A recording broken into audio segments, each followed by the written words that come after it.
Aujourd'hui, dans le double cas, je voudrais aborder un sujet un petit peu à contre-courant.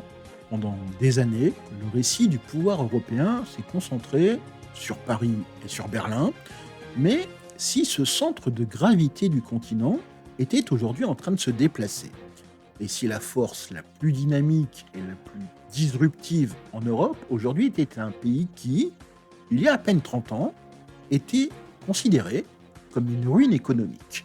Il y a 30 ans, la Pologne sortait de la longue ombre du communisme avec une économie en lambeaux, une hyperinflation galopante et un avenir enveloppé d'incertitudes. Le Polonais moyen gagnait moins d'un dixième de son homologue allemand.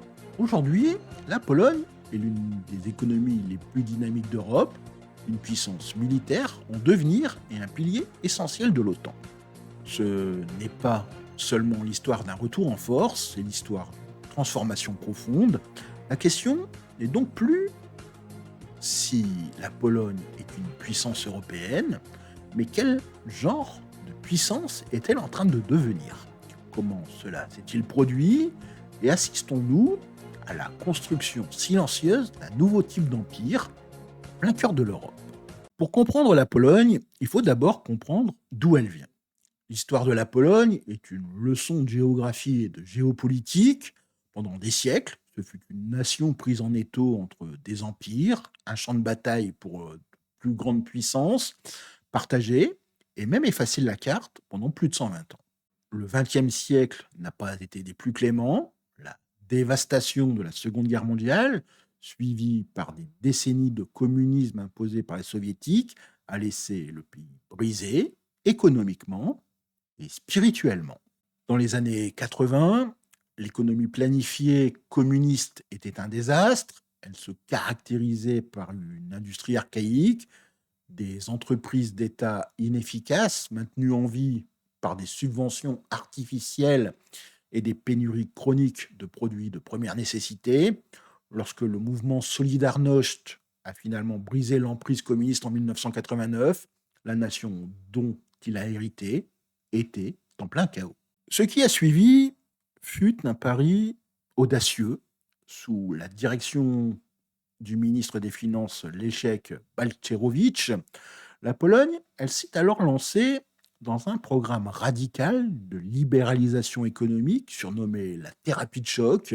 Le 1er janvier 1990, pratiquement du jour au lendemain, les contrôles des prix ont été levés, les subventions ont été drastiquement réduites et l'économie d'État a été ouverte au libre marché. Les résultats immédiats ont été sévères. Entre 90 et 1991, le PIB a chuté de près de 18%.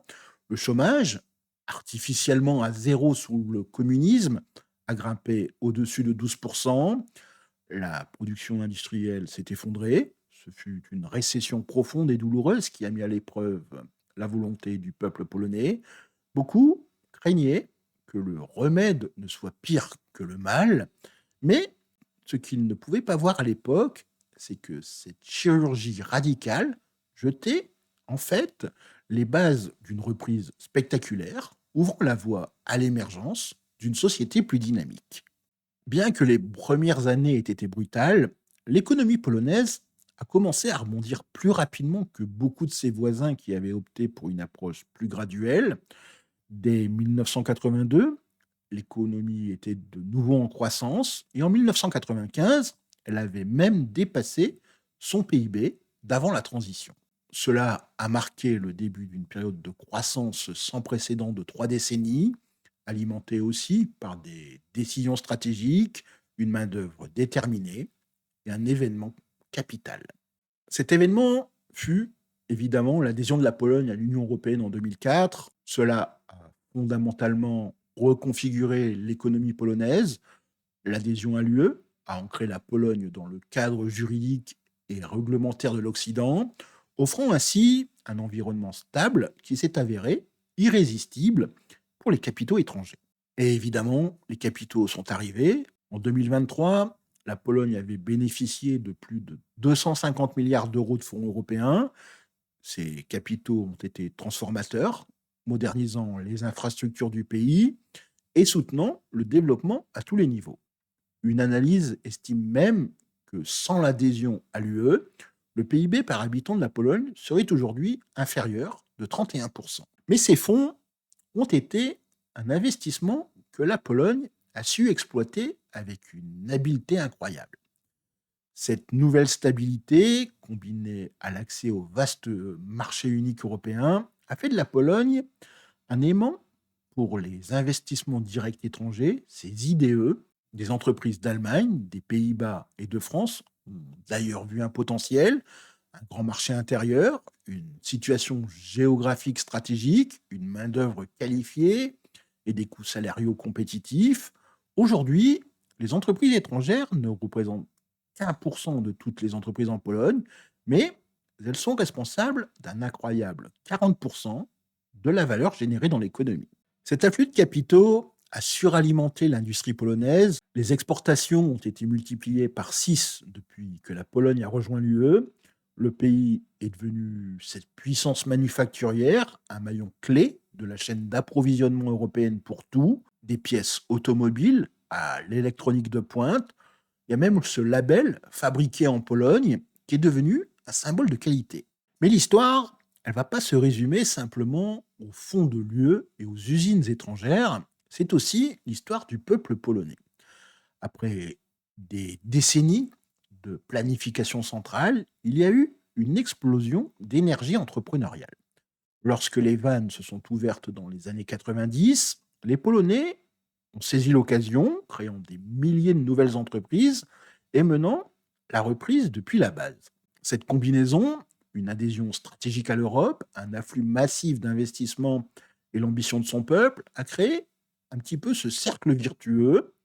La croissance, elle a créé des emplois, ce qui a augmenté les salaires, alimentant un boom de la consommation privée qui est devenu un moteur clé de l'économie. Les résultats de cette transformation sont aujourd'hui significatifs. Aujourd'hui, la Pologne, c'est pas seulement une réussite, c'est une grande puissance européenne dont l'influence ne cesse de croître. On va d'abord commencer par son économie. La Pologne est désormais la sixième économie de l'Union européenne. En 2025, le PIB de la Pologne devait croître d'environ 3,2%, l'un des taux les plus élevés de l'UE et bien supérieur à la croissance de 1% prévue pour la zone euro dans son ensemble. En fait, ce n'est pas un phénomène passager, c'est une tendance durable. Certaines projections ont même suggéré que l'économie polonaise pourrait dépasser celle du Royaume-Uni d'ici 2030, une proposition autrefois impensable.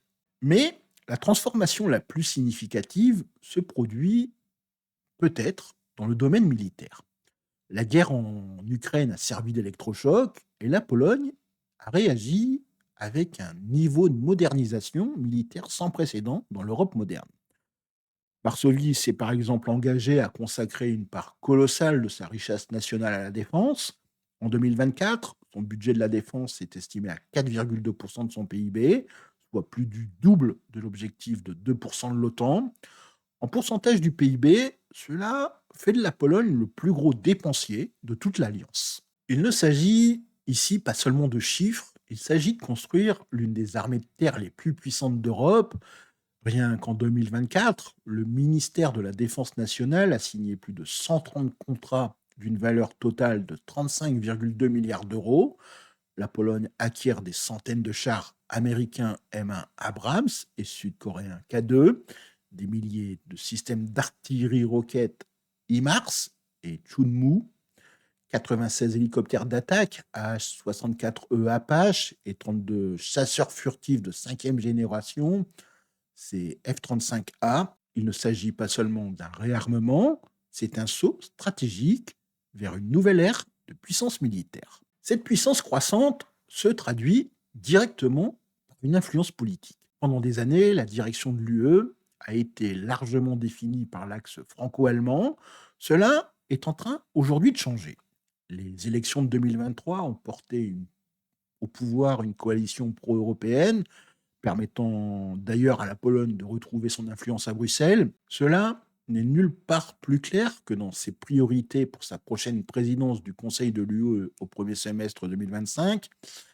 L'agenda qui avait été ciblé et affirmé renforcer la défense européenne, sécuriser les frontières, assurer l'indépendance énergétique et renforcer la coopération transatlantique. La Pologne se positionne aujourd'hui comme le fournisseur de sécurité indispensable pour le flanc oriental de l'Europe. Le centre de gravité de l'UE se déplace donc vers l'Est et Varsovie est maintenant l'un de ses pôles clés. L'ascension de la Pologne est donc remarquable, mais le chemin à parcourir n'est pas sans obstacles sérieux. Ignorer ces défis, ça reviendrait un petit peu à mal comprendre la complexité de l'avenir de la Pologne. En fait, la menace à long terme la plus importante est peut-être d'ordre démographique. Comme dans de nombreuses nations développées, la Pologne est aujourd'hui confrontée à une population vieillissante et à une main-d'œuvre en déclin. Cette pression démographique pourrait même agir comme un frein puissant à sa croissance économique. Un autre obstacle, c'est aussi cette transition écologique. L'économie polonaise, elle reste fortement dépendante du charbon. L'abandon progressif de cette ressource est non seulement essentiel pour atteindre les objectifs climatiques européens, mais constitue également un défi économique et social monumental, nécessitant des investissements massifs et un soutien pour les régions dont l'identité est construite autour de l'industrie charbonnière. Le paysage économique, il présente aussi des vents contraires. L'inflation reste une préoccupation pour tous. La profonde intégration de la Pologne avec le reste de l'Europe, en particulier l'Allemagne, la rend vulnérable aux chocs externes. Une récession en Allemagne pourrait avoir d'importantes répercussions.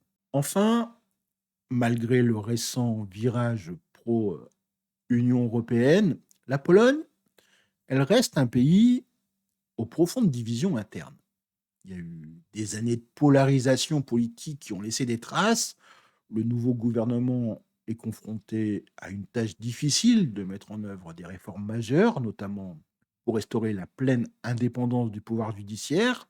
De plus, il y a toujours ces importantes disparités régionales qui persistent entre les centres urbains en plein essor et les zones rurales qui se sentent délaissées. Combler ce défi, c'est un petit peu un défi crucial pour la stabilité à long terme du pays. On va donc revenir maintenant à notre question centrale. La Pologne est-elle en train de bâtir un nouvel empire en Europe? Si par empire, on entend la définition traditionnelle, la conquête de territoire, alors la réponse est clairement non. C'est un modèle de pouvoir qui n'a pas sa place au XXIe siècle. Mais si on essaye de redéfinir l'empire pour l'ère moderne, si on le voit comme une nation qui projette une sphère d'influence dominante, construite non pas sur la conquête, mais sur le poids économique, la crédibilité militaire et le caractère géopolitique indispensable, en ce sens, je pense que l'argument devient beaucoup plus convaincant. Économiquement, déjà, la Pologne est en train de devenir le nouveau cœur industriel de l'Europe, centrale et orientale. La tendance à la relocalisation de proximité, où les entreprises rapprochent leur production, profite évidemment massivement à la Pologne. Militairement, sa transformation, elle redéfinit l'architecture de sécurité du continent. Elle n'est plus seulement une consommatrice de la sécurité fournie par l'OTAN, mais une productrice de premier plan. Avec l'une des armées de terre les plus grandes et les plus modernes d'Europe, elle devient la pierre angulaire du flanc oriental de l'OTAN. Et politiquement, la Pologne trouve de plus en plus sa voie. Sa direction lors de la présidence de l'UE en 2025 est d'ailleurs un test crucial. En se faisant le champion de questions telles que la défense et la sécurité, la Pologne, elle ne se contente pas de participer à la conversation européenne. Elle en définit désormais l'agenda.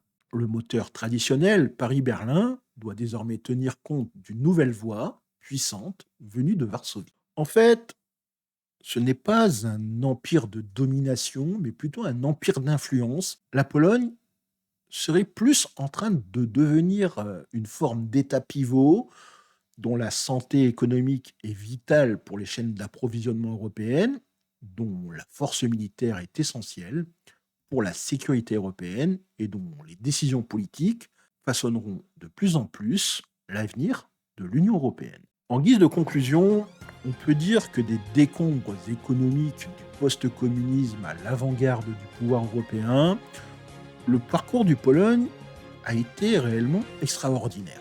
C'est une histoire de résilience, de vision stratégique et de volonté nationale.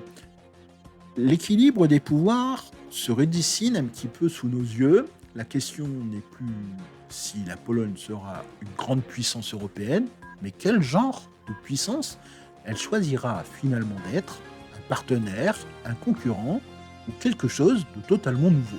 Si cette vidéo vous a fait réfléchir, n'hésitez pas à la partager, vous pouvez aimer la vidéo, vous abonner à la chaîne et activer les notifications.